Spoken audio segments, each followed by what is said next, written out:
Bonjour mesdames et messieurs et mesdemoiselles, j'espère que vous allez bien où que vous soyez à travers les quatre coins du globe. Vous savez, c'est pas très facile pour moi avec ma nouvelle fonction et l'attente elle est énorme. La pression, la précision, la rigueur, la discipline, il faut tout jumeler ensemble pour franchement faire ce travail de management de haut niveau. Mais que cela ne tienne, je vous ai dit que je n'allais pas vous abandonner. Certes, j'avais besoin d'un temps d'acclimatation à ma nouvelle fonction, chose que j'ai réussi à faire, même si ce n'est pas encore à 1000%. Mais aujourd'hui, grâce à vos bénédictions, n'est-ce pas, nous nous adaptons. D'accord? Nous apprenons énormément de choses et nous donnons le 100% de nous pour que nous puissions réussir, n'est-ce pas, cette confiance qui nous a été effectivement placée. Et donc, ceci dit en passant, mesdames et messieurs et mesdemoiselles, vous savez, bien que je ne sois pas avec vous, tous les jours, je lis les informations. Je suis très informé par rapport à ce qui se passe en Ukraine, en Russie et ailleurs dans le monde entier. Je vous dis, quand je sors à 6 h du matin, je ne rentre qu'à 19 h, 20 h. Ouais, du travail. Mais je suis régulièrement l'information pendant effectivement mes heures de pause. Et vous avez constaté tout dernièrement, il y a juste quelques jours de cela, où on vous a informé que l'Ukraine a réussi à faire du mal à la Russie. Mais comme vous savez, M. Vladimir Poutine a toujours dit cela. Cette G, n'est-ce pas, entre la Russie et l'Occident est une question existentielle pour la Russie. Et donc, tout ce que l'OTAN fait en utilisant l'Ukraine contre la Russie, Vladimir Poutine a toujours dit qu'il y aura de la réplique, il y aura de la riposte. Et c'est ce qui est en marche. Lorsque vous vous vantez pour dire « nous avons détruit tel bombardier, tel nombre de bombardiers, tel nombre d'avions en territoire russe à 3000 et quelques kilomètres », mais vous pensez que c'est quoi? Évidemment, il faut s'attendre aux représailles de la part de la Russie. Maintenant, vous voyez ce qui se passe en Ukraine.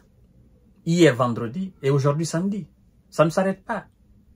C'est pourquoi je dis souvent que ce monsieur Zelensky et tous ceux qui sont autour de lui, ils n'aiment pas le peuple ukrainien. Tenez, hier, des opérations de très grande envergure ont été menées. Aujourd'hui, on nous annonce que 5 personnes ont été envoyées au repos éternel suite, n'est-ce pas, à ces opérations de grande envergure de la Russie. Donc, la nuit de vendredi à samedi aujourd'hui, 7 juin 2025, cette nuit a été une nuit vraiment ténébreuse. Le noir total. Ça pleuvait de partout. Vous savez, quand la Russie envoie comme ça des faucons et des rapaces, vous savez ce que ça fait. Et aujourd'hui, ils sont en train de dire « Oh non, la Russie est immonde. Encore des opérations, des frappes sauvages. Vladimir Poutine, il est ceci, il est cela. » En réalité, ces gens ne veulent pas qu'il y ait la paix en Ukraine. Ils tirent profit de cela. Ça leur fait plaisir. Ils se disent, bon, en tant que c'est là, il n'y a pas de souci, ça n'a qu'à rester là. Ça n'a qu'à rester en Ukraine. Ça ne touche pas les populations européennes. Ça ne touche pas les populations américaines. Ces populations ne sont pas directement attaquées. Sauf que, d'une manière ou d'une autre, ces populations sont touchées. Parce que les quelques centaines de millions et de milliards de dollars et d'euros qui sont débloqués chaque fois pour aider l'Ukraine, l'argent là, ils ne les inventent pas. C'est l'argent des différents contribuables de ces différents pays. Donc, le citoyen lambda français, le citoyen lambda américain, le citoyen lambda belge, il voit son argent partir. D'une manière ou d'une autre, il participe. Et ce sont ces citoyens qui veulent qu'il y ait la paix dans ce pays-là. Mais il y a des gens qui ne veulent pas cela.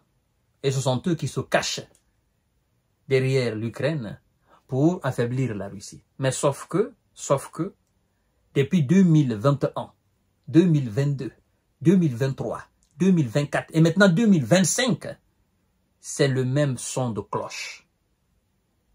La Russie qui était censée être affaiblie, la Russie qui était censée être vraiment avoir une économie moribonde, cette Russie continue toujours son bonhomme de chemin. Il n'y a pas de sanctions qui n'a pas été décrétée. Je ne connais même plus le nombre de sanctions décrétées contre la Russie. Vous non plus, vous ne savez pas. Vous ne connaissez pas le nombre. Mais elle tient toujours. Et aujourd'hui, sur le terrain, qu'est-ce qui se passe? On a fini avec l'histoire de Kursk. Ça, c'est enterré. Ça, c'est fini. Qu'est-ce qui se passe sur le terrain en Ukraine? C'est là, en fait. Moi, je dis, mais quand vous dites souvent, ils ont détruit tel nombre d'avions, tel nombre de bombardiers, je me dis, mais ça représente quoi par rapport au nombre de kilomètres carrés conquis par la Russie en territoire ukrainien? Et c'est la Russie qui continue toujours, comme ils le disent, de grignoter, de grignoter, de grignoter. Et pendant ce temps, eux, ils disent, oh non, on a frappé tel lieu de la Russie. Mais ça fait quoi? C'est ça la réalité. Bien que les Russes se disent, ok, ce sont des avions, d'accord, on peut réparer. Mais le nombre de kilomètres conquis en territoire ukrainien, ça c'est de l'humiliation pour l'OTAN. C'est ça la réalité. Et ils ne parviennent toujours pas à reconquérir effectivement ces territoires. Et chaque jour, la Russie gagne toujours en terrain.